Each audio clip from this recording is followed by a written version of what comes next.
You know, when the goddess gets, you know, like that hurricane that's happening, yeah.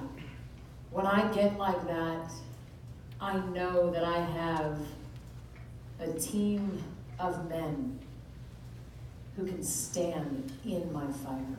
Yes. And not shrink back. Mm-hmm. Yeah. Not try to fix me. And let me be in that process. And I'm so grateful to them. Yes. Yeah. And no matter where I'm at in the world, they all just bring the love. So please welcome Aaron Hugh.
Just hold it down here.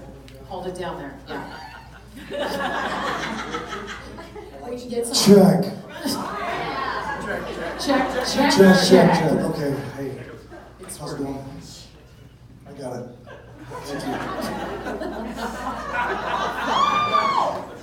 Nice job, Brian. Hey, yeah, we need Daphne and Chevy up here.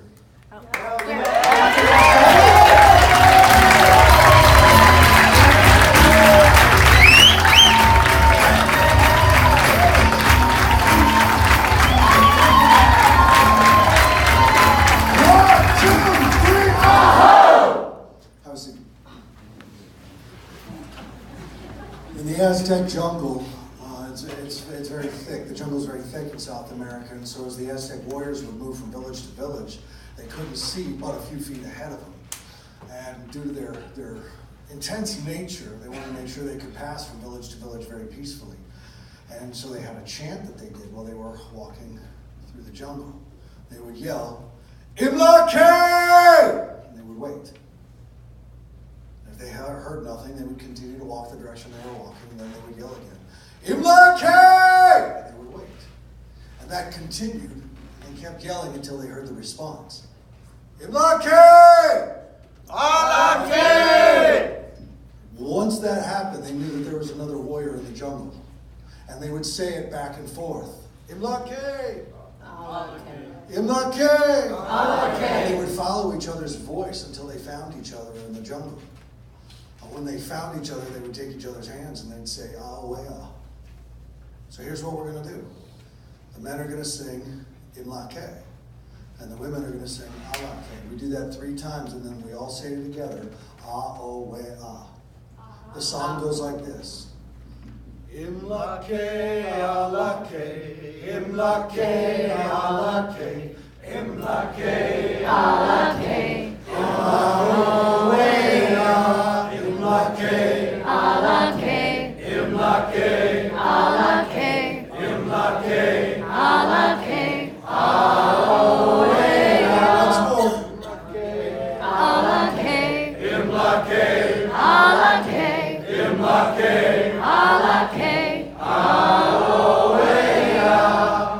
So what that means, in Lake means, what they would shout through the jungle to each other is, I'm another you. And the response, Alake, means you're another me. And when they would find each other and take hands, they would say Awea, which means together we're one. That's what this is about, warriors. This is about superseding all the things that keep us apart and find ourselves again in tribe, again in nation. One people and justice for all. For all. Yes. And it's our job to preserve that oldest of our promises that we've made our kids repeat over and over and over through the years, and justice for all. I want to introduce you to the men on this team.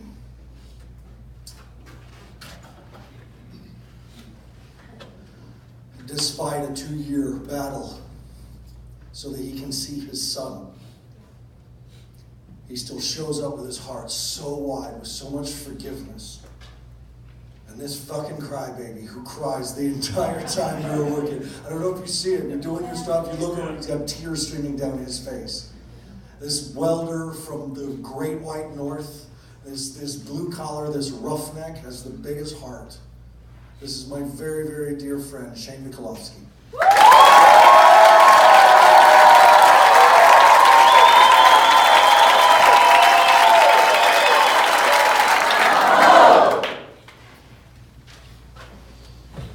So, this man,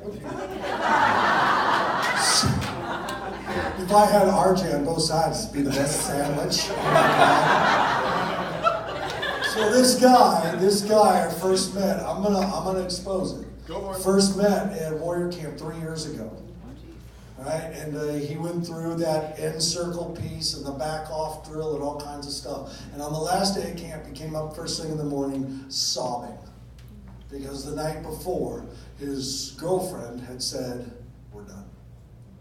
And he was like, what's going on? What's happening? I did all this work and you know, we know what this is now, man, right? We know it's the test. It's the test. But when that storm comes, it's easy to forget that goddess wisdom, that perfection. And he was just in the midst of the tsunami.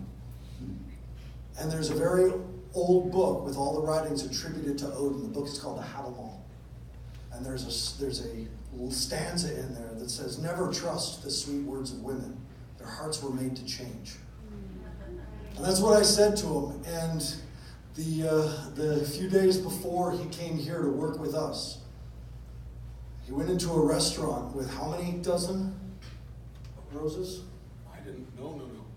The guy was selling them as he walked by. So, kind of an awkward situation. You're on a date. The guy's selling. You look like a dick if you don't buy the flower. So I bought them all.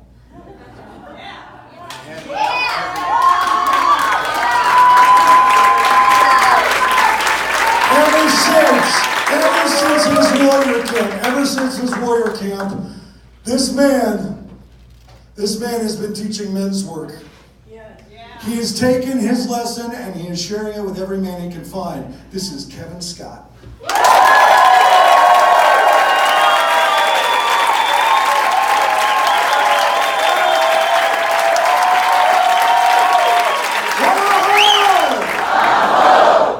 I'm gonna skip you.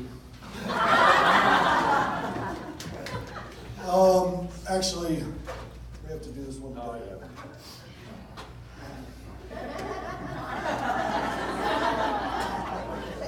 The reason why we're both up here is because this man was this man's high school teacher.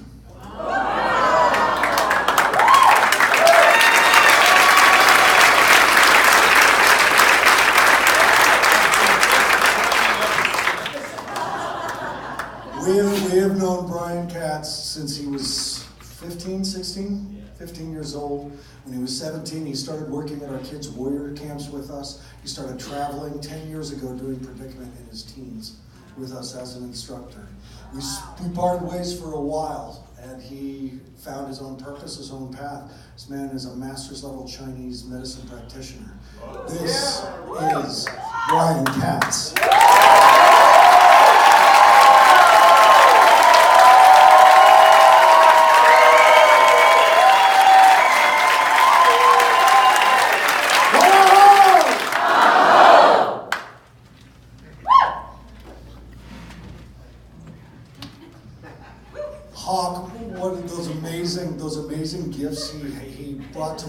Margine. We have nothing like that to offer Margine, so Margine, we want to give you Kevin.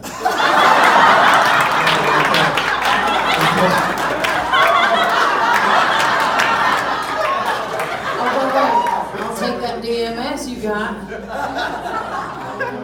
This man has been a trainer for this company. This man has been this jester, this fool for God, this utter heart, this throbbing, pulsing, hot heart.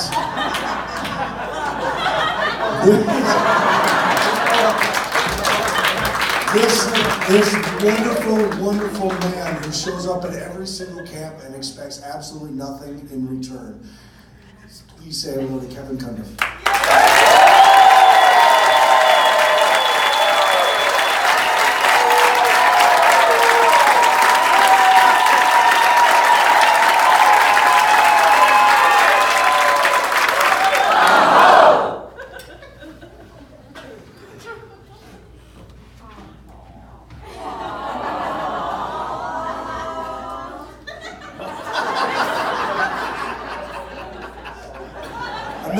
I met this man working, we were both working at another kids camp. And it's like a live action Dungeons and Dragons camp for kids. Because we're so fucking geeky. And finding that, both having daughters about the same age, he lives off grid. At the time I was living off grid. This man and I have grown nothing but closer. He's a high school teacher at a high school for troubled kids, not to give anything away about Brian Katz.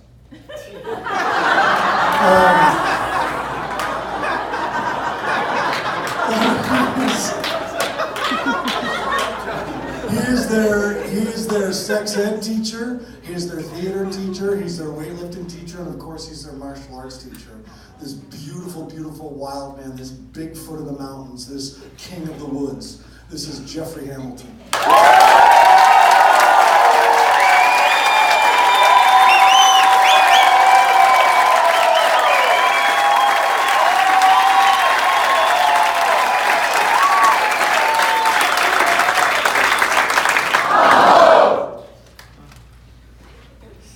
This is the Facebook page we want you to go to, World Predicament, Ordeal, and Dilemma Graduates. Predicament goes by many names all over the world. These are the names, and this is where all the graduates of Predicament from all over the world that we've had the privilege to work with go and share, not sell, but share.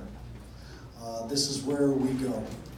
If there's ever any time that I can help you or your family with kids who are struggling with drug and alcohol addiction, with cutting, suicidality, I have a podcast called Beyond Risk and Back, and my company, my adolescent treatment center, is Fire Mountain. I want to tell you what an honor and a privilege it was to work with you guys and to be there in your moments of dropping in and waking up. We are utterly humbled by everything that you do, and we all remember being where you are. It's all up from here, baby. But even better than that, as a warrior, we say, it's all heart from here. So say it one time, it's all heart from here. It's all heart from here. I love you all very much. Thank you very much. Thank you very much.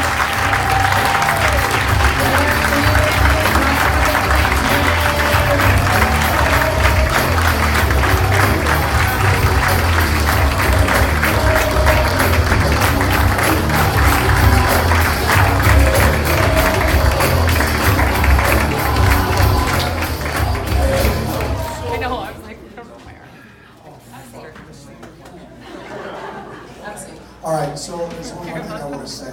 So I went to Warrior Camp in 2004, and I was one of those guys that went home from Warrior Camp and I quit my fucking job the next day. I was just like, I'm not doing this. I'm not playing small anymore. My predicament breakthrough process tore me the fuck open. And I went home and told my boss, yeah, 10 years from now I'm going to be a millionaire. And that son of a bitch wrote the date in his calendar. I missed it by a year, but I did make it. And I will tell you that the work you learn here and what you're going to do next with your mission, your vision, your passion, your purpose requires this level of intensity. And I don't believe for a second that any one of you can maintain this level of intensity the entire time. No one's designed that way.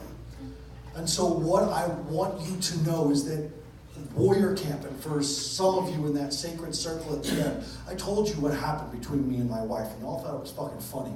But what happened to me in warrior camp was that it saved my marriage. Because I was on what Eric did when I was out there on playground, and my wife and I were a team, and we got up that ladder faster than everyone. I said, this woman and I can do anything together. We can accomplish anything together.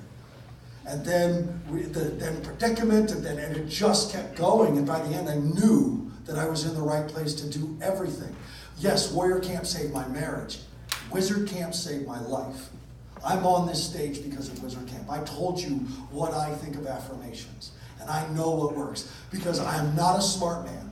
I am not a handsome man. Fuck, I don't even know if I'm a man. But what I do know...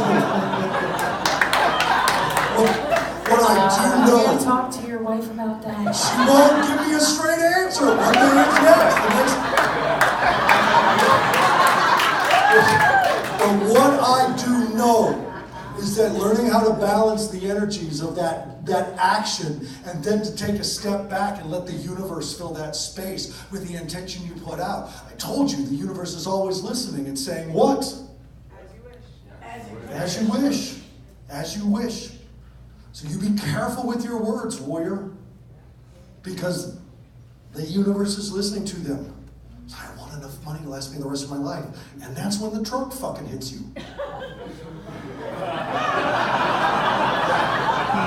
You gotta know.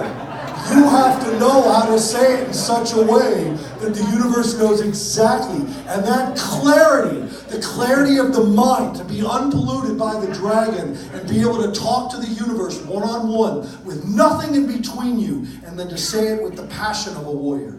The universe can't help but listen. So I know Margine's going to talk about Wizard Camp. And I know what comes up for you when that comes up. I'm on this stage because of what happened in Wizard Camp. I have the top performing treatment center in the United States because of what happened at Wizard Camp. The commitment to stick with it is my warrior. You gotta have both. So, while you're considering it, for those of you who have already made up your mind, I'll see you at Wizard Camp.